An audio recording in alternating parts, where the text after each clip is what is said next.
Assalamualaikum warahmatullahi wabarakatuh. Selamat pagi anak-anak. Bagaimana kabarnya hari ini? Sehat?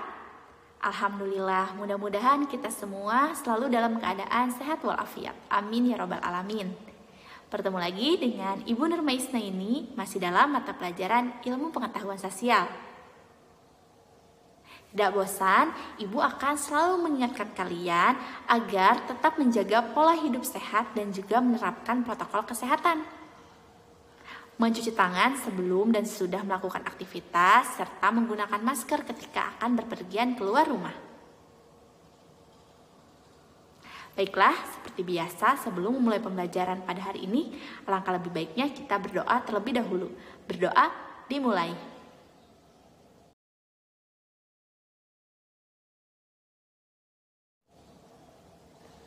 Berdoa selesai. Baiklah, sudah siap memulai pembelajaran pada hari ini? Siap?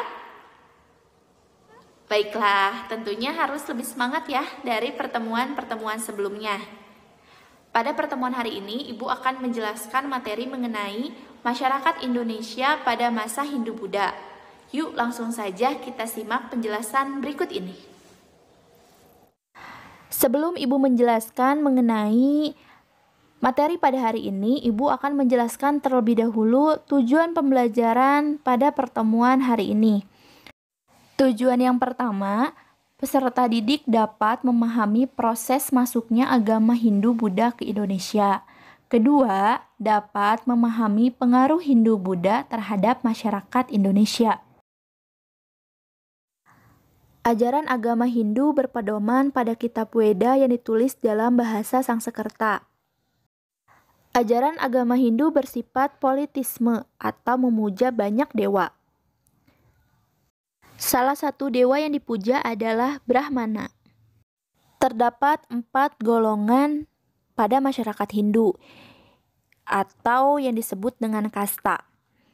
Yang pertama ada kasta Brahmana atau kasta tertinggi, terdiri dari pendeta.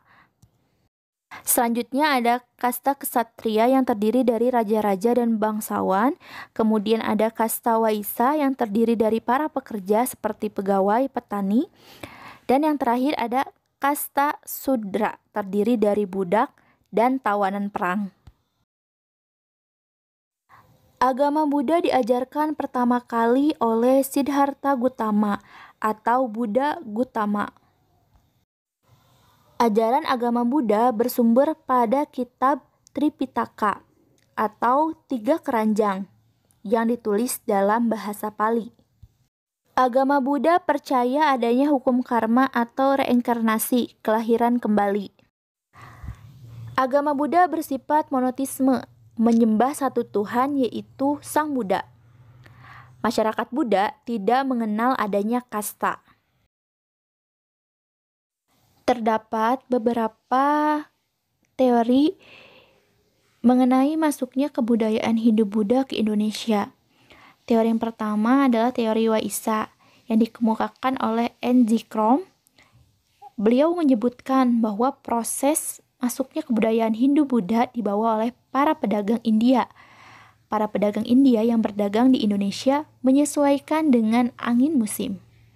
Kedua, teori kesatria yang disampaikan oleh Burke, Morkenji, dan juga Mons. Mereka berpendapat bahwa proses masuknya agama Hindu-Buddha dibawa oleh para kesatria atau bangsawan India. Ketiga, teori Brahmana yang diungkapkan oleh Van Leer. Beliau mengatakan bahwa kebudayaan Hindu-Buddha India yang menyebar ke Indonesia dibawa oleh golongan Brahmana. Pendapatnya tersebut didasarkan pada pengamatan terhadap sisa-sisa peninggalan kerajaan-kerajaan yang bercorak Hindu-Buddha di Indonesia, terutama pada prasasti-prasasti yang menggunakan bahasa Sanskerta dan huruf Palawa.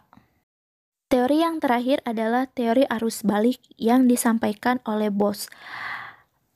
Beliau menyatakan bahwa proses masuknya ajaran agama Hindu-Buddha dilakukan oleh orang-orang Indonesia sendiri yang sebelumnya belajar di India.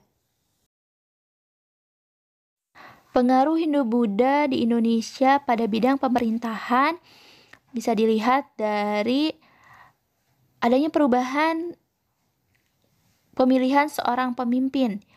Sebelumnya, masyarakat Indonesia dipimpin oleh seorang kepala suku yang dipilih langsung oleh anggota masyarakatnya. Tetapi setelah masuknya unsur kebudayaan dan agama Hindu-Buddha ke Indonesia, terjadi perubahan. Kedudukan kepala suku digantikan oleh raja, seperti halnya di India. Raja memiliki kekuasaan yang sangat besar. Kedudukan raja tidak lagi dipilih oleh rakyat, melainkan diturunkan secara turun-temurun. Kedua, di bidang sosial. Pengaruh Hindu-Buddha dalam bidang sosial ditandai dengan munculnya perbedaan yang tegas antara kelompok masyarakat. Dalam masyarakat Hindu, perbedaan ini disebut dengan sistem kasta. Sistem ini membedakan masyarakat berdasarkan fungsinya. Golongan Brahmana atau pendeta menduduki golongan pertama. Ksatria, bangsawan, prajurit menduduki golongan kedua. Waisya, pedagang dan petani menduduki golongan ketiga. Sedangkan Sudra atau rakyat biasa menduduki golongan terendah atau golongan keempat. Adanya pembagian masyarakat berdasarkan kasta berdampak pada perbedaan hak-hak antara golongan-golongan kasta yang berlainan, terutama dalam hal pewarisan harta, pemberian sanksi, dan kedudukan dalam pemerintahan. Pengaruh di bidang ekonomi. Sejak terbentuknya jalur perdagangan laut yang menghubungkan India dan Cina, kegiatan perdagangan di Kepulauan Indonesia berkembang pesat. Daerah pantai timur Sumatera menjadi jalur perdagangan yang ramai dikunjungi oleh para pedagang. Keempat, pengaruh dalam bidang agama. Hubungan antara Indonesia dan pusat Hindu-Buddha di Asia berawal dari hubungan dagang antara Indonesia, India, dan Cina. Hal ini menyebabkan pusat-pusat perdagangan di Indonesia juga menjadi pusat-pusat Hindu-Buddha. Selanjutnya, pusat-pusat ini berkembang menjadi pusat kerajaan dan pusat penyebaran Hindu-Buddha ke berbagai wilayah sesuai dengan cakupan wilayah kerajaan. Dengan tersebarnya agama Hindu-Buddha di Indonesia, banyak masyarakat Indonesia yang menganut agama Hindu-Buddha. Perubahan dalam bidang kebudayaan. Setelah masuknya unsur kebudayaan dan agama Hindu-Buddha, terjadinya proses perpaduan antara dua kebudayaan Indonesia dan Hindu-Buddha. Perpaduan tersebut disebut dengan akulturasi. Contohnya dari seni bangunan. Terdapat bentuk candi di Indonesia merupakan akulturasi antara unsur Hindu-Buddha dengan kebudayaan asli Indonesia atau punden berundak. Contoh berikutnya dari seni rupa dan seni ukir, yaitu relief yang dipahatkan pada dinding pagar rangkan Candi Borobudur yang berupa pahatan riwayat Sang Buddha.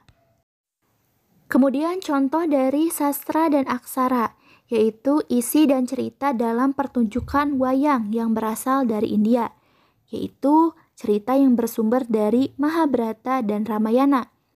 Bagaimana materi hari ini? Seru? Mudah dipahami?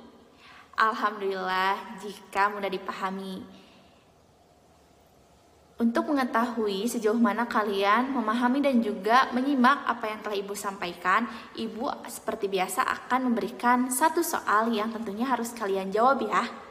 Yuk langsung saja simak soal berikut ini. Pada masa Hindu terdapat 4 golongan atau kasta yang didasarkan pada keturunan. Coba anak-anak sebutkan kasta-kasta tersebut. Bagaimana? Sudah terjawab soalnya? Sudah ditulis? Oke, yuk kita langsung saja bahas bersama-sama. Yang pertama ada kasta Brahmana yang terdiri dari pendeta agama Hindu. Kemudian yang kedua ada kasta Ksatria terdiri dari raja-raja dan bangsawan. Yang ketiga ada kasta Waisya yang terdiri dari para pekerja. Dan yang terakhir ada kasta Sudra terdiri dari budak dan tawanan perang. Alhamdulillah tidak terasa pertemuan kita pada hari ini. Mudah-mudahan apa yang Ibu sampaikan dapat bermanfaat dan juga dapat menambah hasanah ilmu pengetahuan anak-anak di rumah. Mohon maaf bila ada salah-salah kata. Wallahu a'lam bishawab. Wallahul muwaffiq ila aqwamit thoriq. Wassalamualaikum warahmatullahi wabarakatuh.